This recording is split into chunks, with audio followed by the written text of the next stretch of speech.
नमस्कार विद्यार्थियों, 10वीं कक्षा में आपका हार्दिक स्वागत है। आज हम 10वीं कक्षा की हिंदी की पाठ्य पुस्तक गोधुली भाग 2 के पहले पाठ को पढ़ेंगे, जिसका नाम है श्रम विभाजन और जाति प्रथा।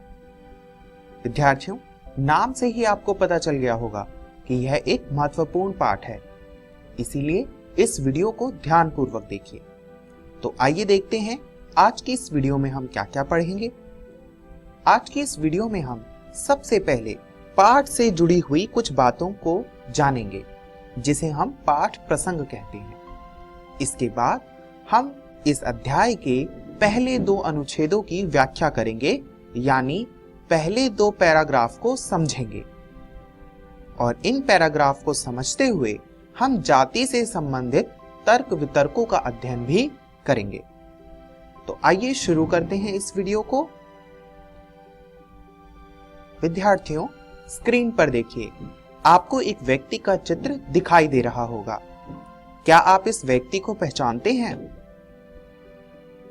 बिल्कुल सही, इसे पहचानने में आपको कोई समस्या नहीं हुई होगी, क्योंकि यह भारतीय इतिहास के एक प्रसिद्ध व्यक्ति हैं, जिनका नाम है डॉक्टर भीमराव अंबेडकर। डॉक्टर भीमराव अंबेडकर इस पाठ के लेखक भी हैं। डॉक्टर भीमराव अंबेडकर ने भारतीय इतिहास में जाति प्रथा का खंडन किया। एक बार की बात है कि 12 दिसंबर 1935 को उन्हें जाति पाति तोड़क समिति की ओर से एक पत्र आया, जिसमें उन्हें एक भाषण देना था।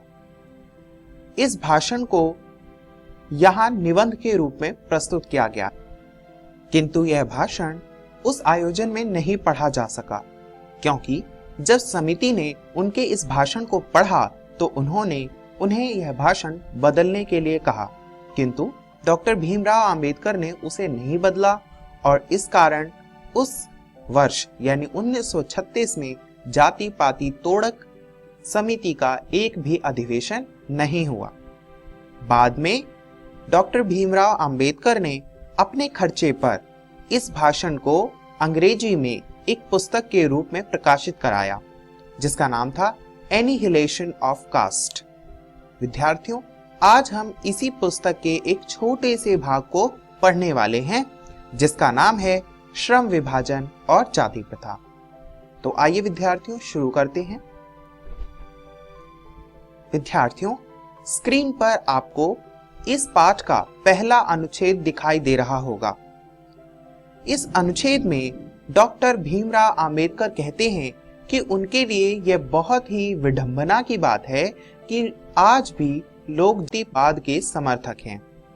विद्यार्थियों, विडंबना का मतलब होता है अजीब बात, यानी डॉक्टर अंबेडकर को यह बात बहुत ही अजीब लगती है कि लोग आज भी जातिवाद का समर्थन करते हैं और इसके समर्थन में वह यह विचार देते हैं, वह यह तर्क देते हैं कि जाति प्रथा जो है वह श्रम विभाजन के लिए बहुत ज्यादा जरूरी है। अब विद्यार्थियों, आप सोच रहे होंगे कि श्रम विभाजन क्या होता है। श्रम विभाजन का अर्थ होता है कि एक समाज में जितने भी काम होते हैं उन कामों को व्यक्ति आपस में बांट लेते हैं, उसे ही हम श्रम विभाजन कहते हैं। श्रम का मतलब काम और विभाजन का मतलब बंटवारा, यानी काम का आपस में बंटवारा। और किसी भी समाज के लिए श्रम विभाजन बहुत ज्यादा जरूरी है, क्योंकि कोई भी एक व्यक्ति सभी काम को नहीं कर सकता। जातिवाद के समर्थक यही तर्क देते हैं। डॉक्टर भीमराव अंबेडकर इस तर्क को स्वीकार कर लेते हैं कि समाज में श्रम विभाजन होना चाहिए, किंतु वे जाति प्रथा का विरोध करते हैं। वे कहते हैं कि अगर जो लोग श्रम विभाजन के नाम पर जातिवाद का समर्थन करते हैं तो उन्हें पता होना चाहिए कि जातिवाद में श्रम विभाजन नहीं होता, उसमें श्रमिक विभाजन होता है। अब विद्यार्थियों, आप यह भी सोच रहे होंगे कि श्रमिक विभाजन और श्रम विभाजन में अंतर क्या होता है।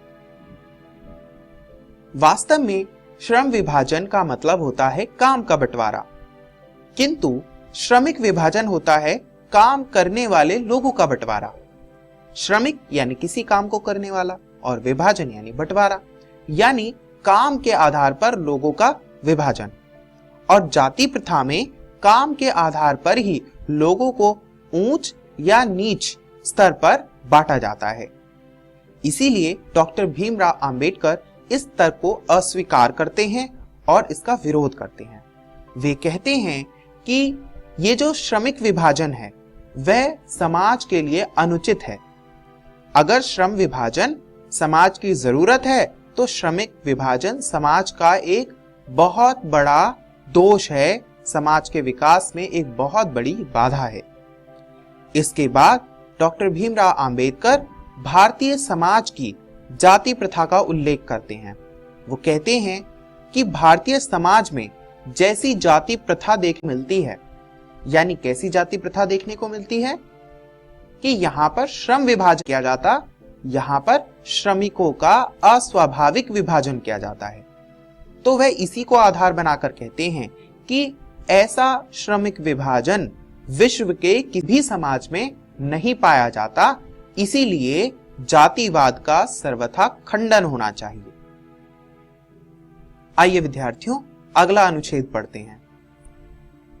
अगले अनुच्छेद में डॉक्टर भीमराव अंबेडकर बताते हैं कि यदि जाति प्रथा को श्रम विभाजन मान लिया जाए तो यह एक अस्वाभाविक विभाजन होगा, क्योंकि जाति प्रथा में क्या होता है, अभी हमने पढ़ा, जाति प्रथा में पेशे का पहले से ही निर्धारण कर दिया जाता है। यानी यह जाति प्रथा का सबसे बड़ा दोष है कि उसमें कोई भी व्यक्ति अपना पेशा स्वयं नहीं चुन सकता, किंतु श्रम विभाजन की स्थिति में व्यक्ति को अपना पेशा और अपना काम अपनी योग्यता के अनुसार चुनने की छूट होती है, पर जाति प्रथा में ऐसा नहीं है। वे बताते हैं कि यदि हम इस सिद्धांत के विपरीत जाति प्रथा का दूसरा रूप देखें तो इससे पता चलेगा कि जाति प्रथा में तो बच्चे का जैसे ही जन्म होता है या जैसे ही बच्चा गर्भ में होता है वैसे ही उसके पेशे का निर्धारण कर दिया जाता है उसके माता पिता के पेशे से।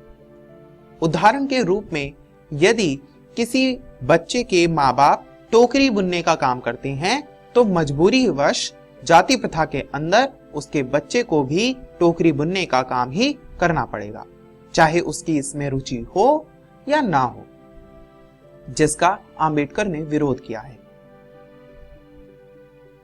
विद्यार्थियों, यह था दूसरे अनुच्छेद का विमर्श।